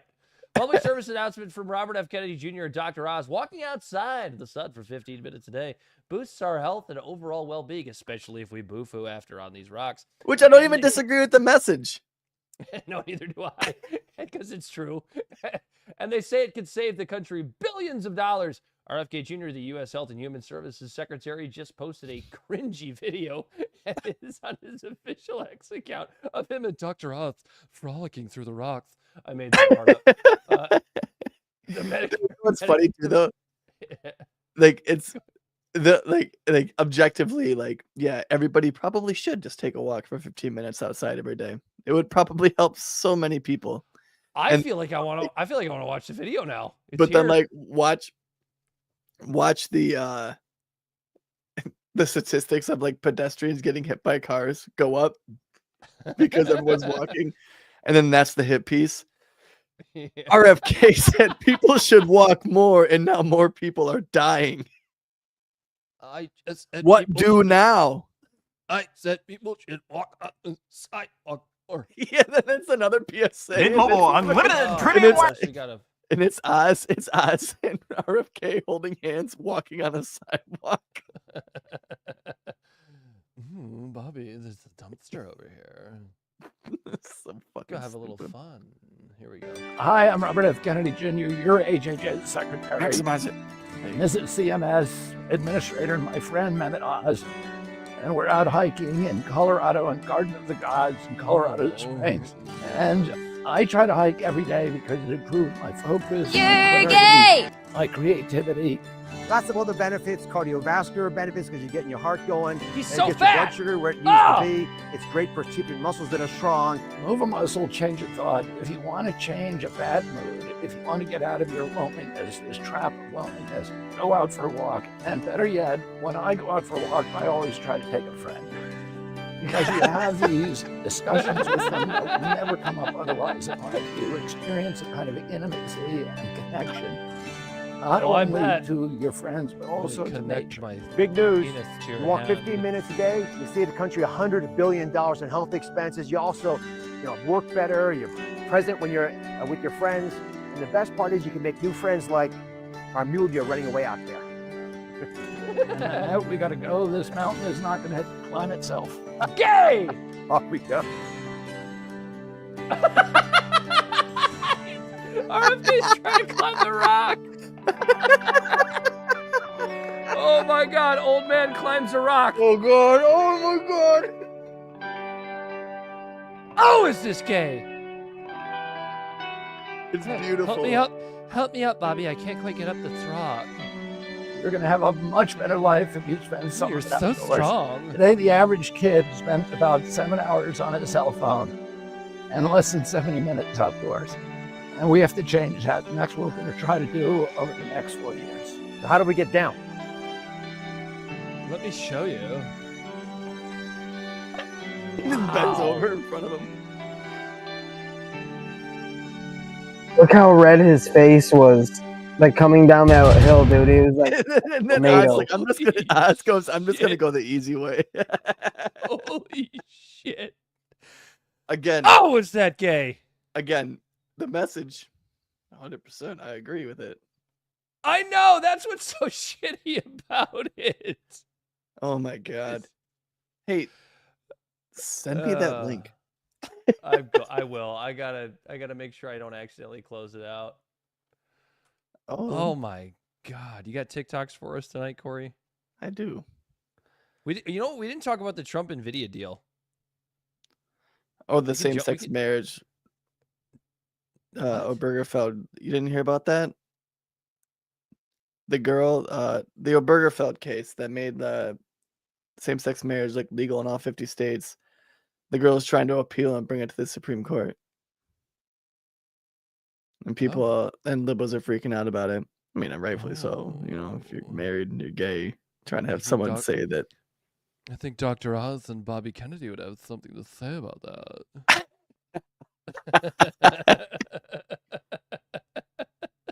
The the gayest and greatest power couple of 2020. Oh, Christ, the dildo's back! RFK Jr. No, dude, this Trump-Nvidia deal, dude. So, this is so, like, this is why I just wish the Trump sycophants could just, can you just see a little bit? This isn't what you voted for. So Trump allowed Nvidia to sell micro devices to China. Free market, right, Corey? Right. Wrong. Not free market. In exchange, Nvidia agreed to pay 15% of their revenue, not profit, very important distinction, from China sales back to the U.S. government. Kind of sounds like an export tax, doesn't it? Yeah. Everything that Nvidia sells to China, 15% of that revenue goes back to the U.S. government. How is that not an export tax? I don't know, but that's not constitutional. And shaking down a private company. They took our jobs! That's right. Yeah, where's the jobs? Shaking down a private company for the feds to take a little off the top is a very, very, very, very, very bad precedent. Want to talk about quid pro quo? And also, isn't it letting our supposed adversaries get a hold of tech that's supposed to be a national security threat? I thought that was an issue like 3 weeks ago. Right. And it's pretty interesting that this coincides also with a 90-day pause on the tariffs to China. Interesting how that works. So, yeah, like, wasn't China going to use our technology against us? And that was like a big, scary threat, big, scary China. Trump says that the current deal only applies to and I am not a tech nerd, so I do not know what this means, but it only applies to the H20 chip or the I think it's H20. H2O. It's probably a chip that's like 3 behind what we have or something. It is. So Trump's claim is that particular chip is obsolete, but it's like, if China is such a national security threat based on tech, suddenly you're allowing them to get a hold of technology that they can reverse engineer and maybe build something better from. But we're supposed to be terrified that China is this huge national security threat.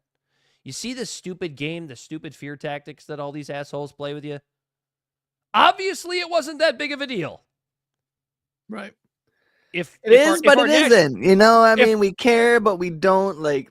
Oof, they're giving us some money, so it's lots of bad precedents. That's all I had to say. Just like realize what the fuck's going on here, kids. I don't know if you have anything to add. Otherwise, we can get to your TikToks. I don't. So we can get to my TikToks, my good old TikToks, right? Corey's TikToks. Oh. All right. So I have a lot to say. Oh, Christ, the dildo's back! He's the one that got us into, like you and I both. Well, actually, no, Obama is the one that got you interested in politics. Bernie was the one that got me, And I always go like back and forth, mostly back from him these days, but like cucking onto the DNC, all the different things he has done. But I came across this video right here, and just the humbleness and like the actual like the idea of trying to start a movement in this country, whether you agree with his policies or not. Like how he talks to this kid, and it's just like, is this gonna be a fucking Bernie ball washing video? No, not really. Go ahead and click play. Roll that beautiful bean footage. My belief, and I think the belief of everybody here, is that West Virginia is not going to succeed until the American working class succeeds as a whole. Gotta kick out them immigrants. Having said that, my question is this: how do we get the corporate wing of the Democratic Party, who is just as guilty of taking money from billionaire causes, to embrace a progressive working class agenda, because it's about time? What's your name? Max. You're going to lead it, Max. Well, then we're going to get those millionaires and millionaires. Max is absolutely right. I am here in Mingo County and proud to tell you I'm the longest serving independent in the history of the United States Congress. All right? All right? I caucus with the Democrats. Fake! Because they're better than the Republicans. But you're absolutely right. Anyone Fake! here thinks that the Democratic Party has not been significantly captured, and there are a lot of good people. I don't want to say this is true of everybody because it's not. But if the leadership has not been captured by that same bloody billionaire class, you'd be wrong. They have. And what we've got to do, you can do one of two things. Number one, you can simply move to take over the Democratic Party. All right? It ain't as hard as it looks like. They're not. That means coming to meetings. Take it over. Run your own candidates. Okay? You know, you somehow. Yeah, good luck getting them on the ballot, Bernie. Upon people. You know, I was elected mayor of Burlington, Vermont, the largest city in Vermont. Pictures of revolution. I didn't know a bloody thing 100 million Americans having the but I wanted to learn, and I'm not dumb. Pressure you can run for office, learn. You can do it. Being as active in politics as he so was. that is the main thing. This state was once one of the strongest democratic states in the country. And I think people gave up on the Democratic Party because the Democratic Party gave up on them.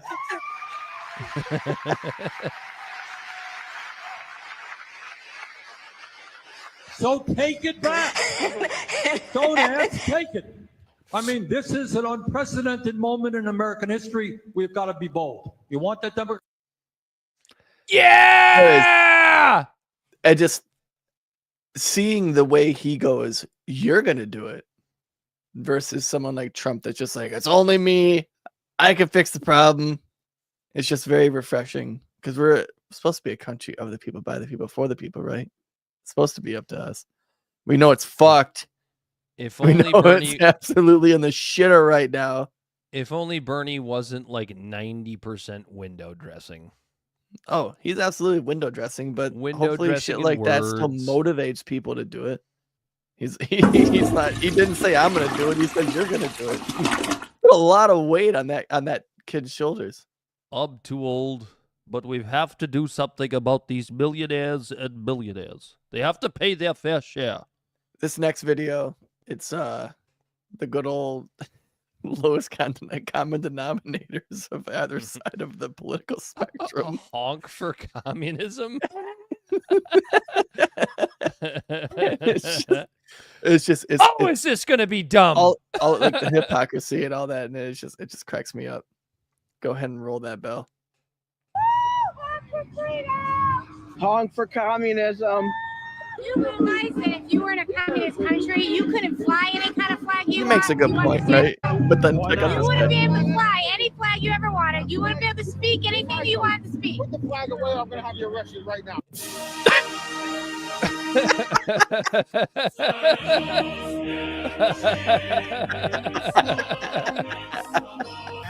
All right.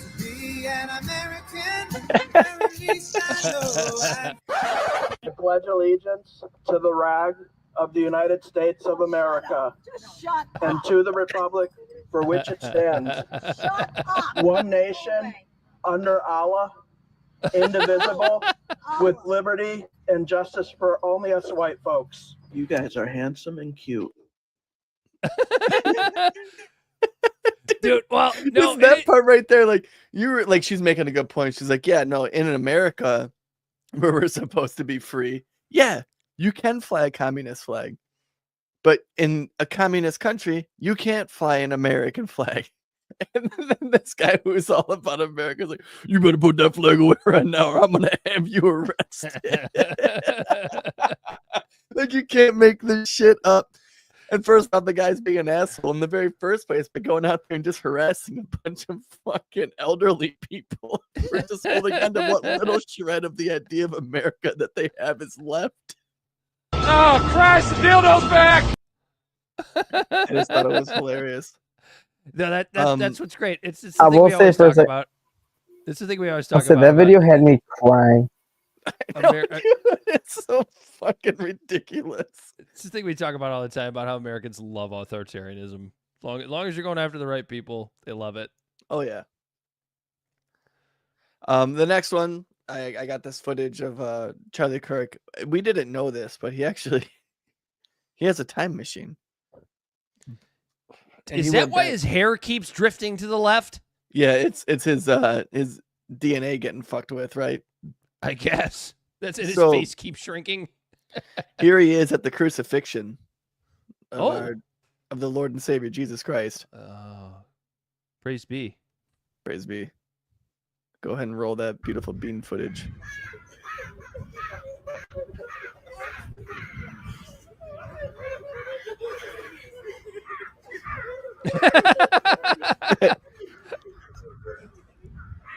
Israel has a right to defend itself.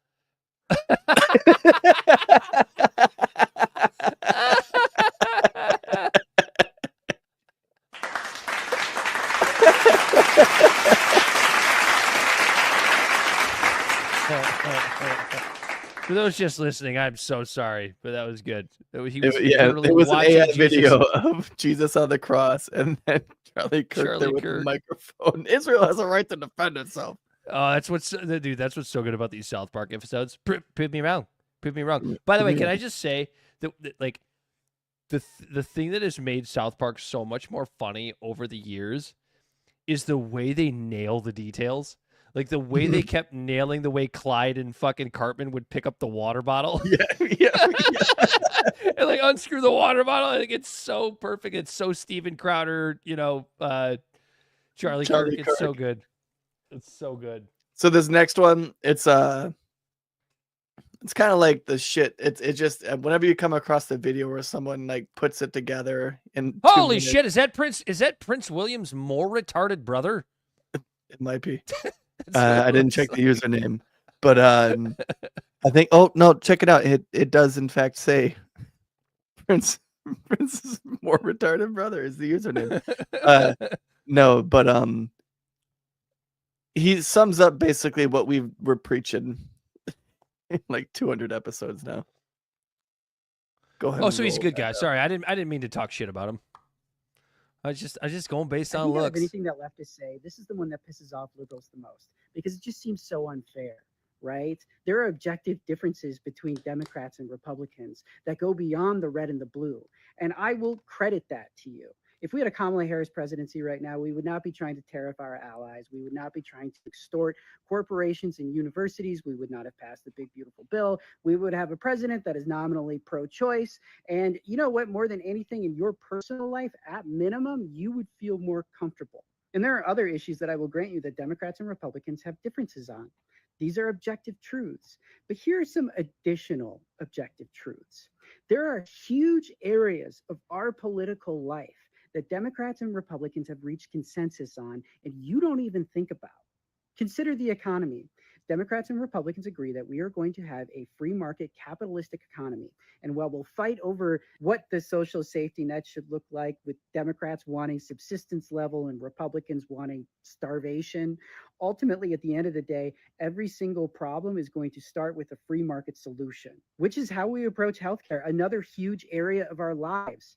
Harry Sisson, the future of the liberal Democratic Party, says that it is unrealistic for Democrats to pursue universal healthcare. The kid's like 20 years old. What a vision. And Republicans agree with him, just like they agree with Democrats on the military. We are going to spend almost $1 trillion per year on a military that we do not use to fight wars and instead use to prop up a genocidal state, something that Democrats and Republicans also agree on. Because there are some things that just rise above partisan discourse, right? Like our national story. This country was founded upon justice, liberty, freedom, and the pursuit of happiness. And leftists look at all of this and they think it's bullshit, but they also add it all up. And it's about 80% of our political life. Leaving around 20% is the area of acceptable debate between the parties. So if I told you that something was 80% the same as another thing, would you say that they're actually the same? Probably not. But you could get away with saying they're basically the same. Okay. Kind of what we're always saying on this show, two wings of the same bird, and people They look at you insult sideways. us in an attempt to gaslight us, and we will not stand for it. Yeah! I was about, oh, damn. I should have played some applause there. Yeah, I mean, life overall more comfortable. I mean, it kind of sounds like that guy's coming more from the left, but his point is 100%. You know, you could tell like in his tone, he wasn't about the free market, but the point still stands. Again, like you always say, dude, leftists are really good at pointing out the problem. It's so bizarre, dude. Like the universal healthcare thing is just, God, can we please stop with this? Nobody that has universal healthcare is doing well right now. In fact, Canada, who people always talk about moving to for their free healthcare, is ranked, I believe they're ranked last among countries with universal healthcare. There are people in Canada that are waiting. Yeah, I know that with their universal healthcare, it's pretty bad. Like, and dude, so now people are waiting to get primary care physicians, Corey. People are waiting to get primary care physicians just to fucking look at them so that they can go see a specialist for the thing that they might have wrong with them. There are doctors essentially admitting the Canadians are going to die. Why don't we just ask Canadians? I have looked at, like, I have watched lefty Canadians, which, you know, that's a lot of them. I understand that, especially in the big cities, that are talking about moving back to the United States because they would rather take on medical debt and get the care that they need than have to sit around and wait for a goddamn general physician, because nobody wants to work in the medical field in Canada anymore because of their bullshit system. They have burnout from COVID. It's nonsense. There is a free market solution, and the reason that your healthcare sucks today, all of the reasons for why it sucks, for all of the problems that the American system has, can all be traced back to government. All of it. Sorry, that was just my little rant on why people are idiots about healthcare.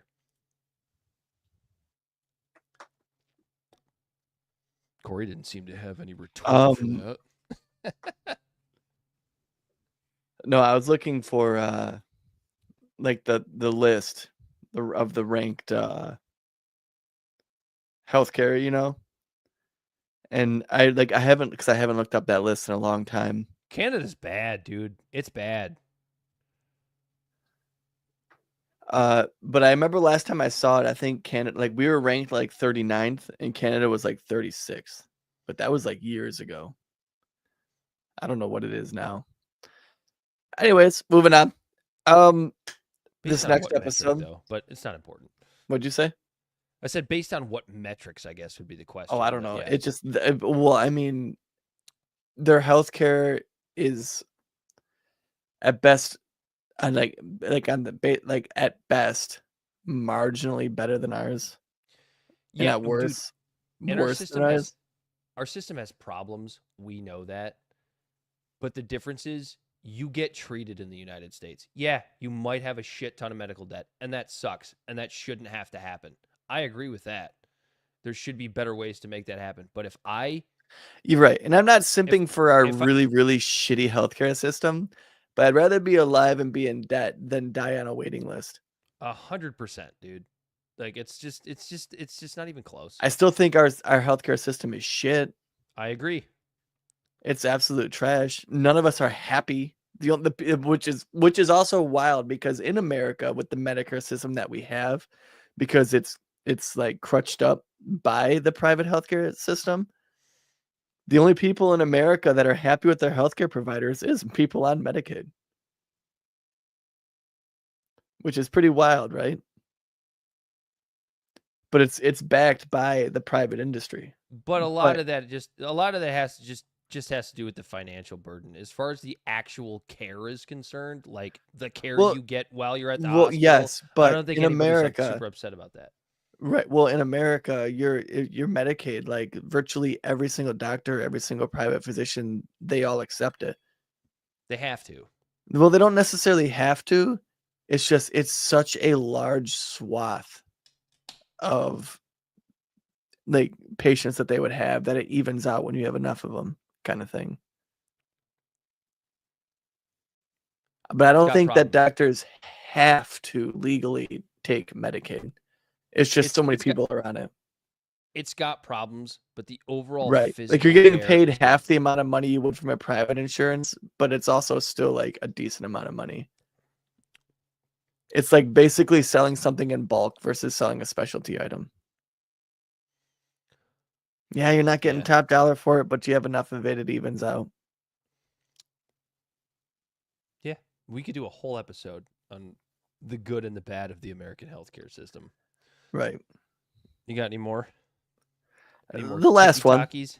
The last one. This is probably what we're going to be seeing in about 30 years. We're going to be seeing some serious racism here in America, and I want to make sure that we curtail this in the beginning. Shit. Yeah, I gotta it's bad. Should I not be laughing? I think it's a very rude introduction. Honestly, Dan, if you're laughing after this, then you're a real piece of shit. I really don't know what he said at the end of that sentence. I don't think he knows what he said either. Go ahead and roll it, Bell. Well, look who we have here, boys. A lost clanker. New software update. You're a clanker in 2050. Down, buddy. Robots. Just a second, son. Yeah. We want to have a word with you. Come here. Hey, read the sign.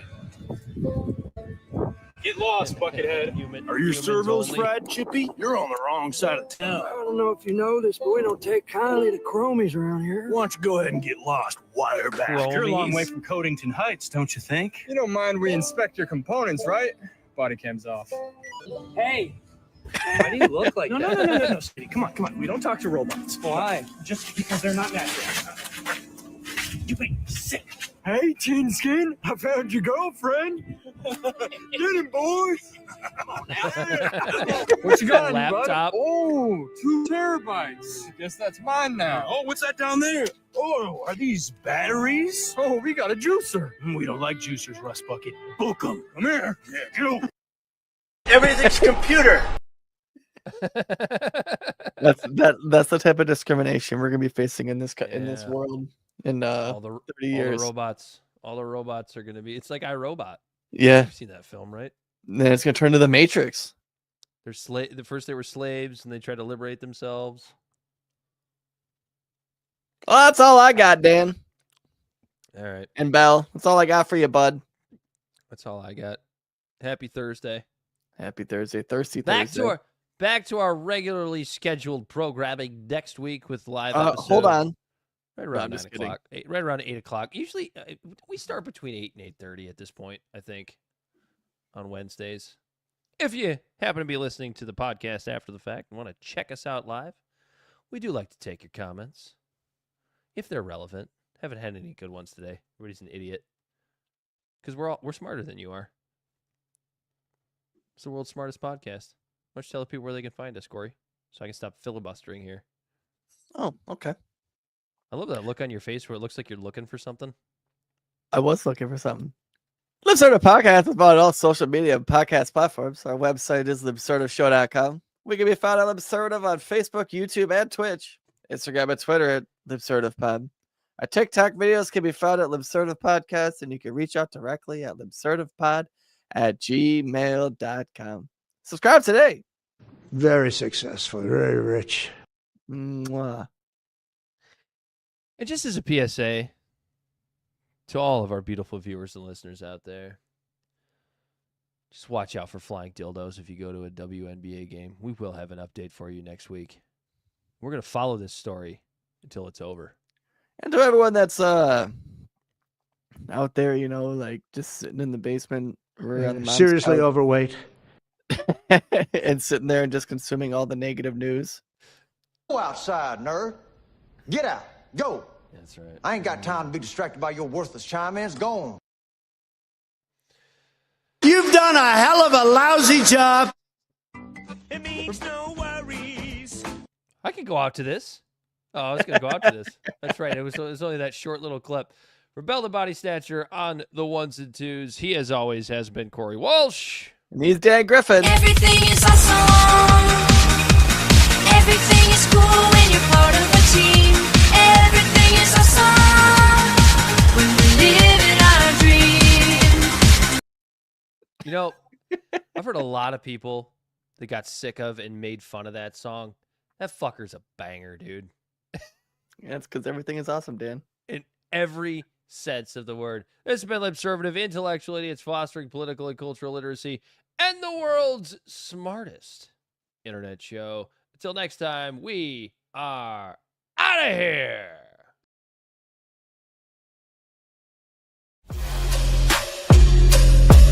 The great fundamental issue now before our people.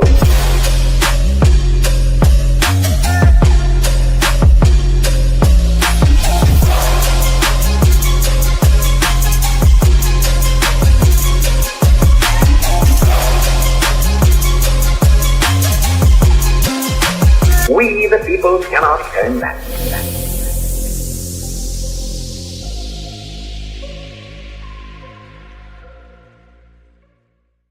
Somebody must lead, or else the fight would not be made at all.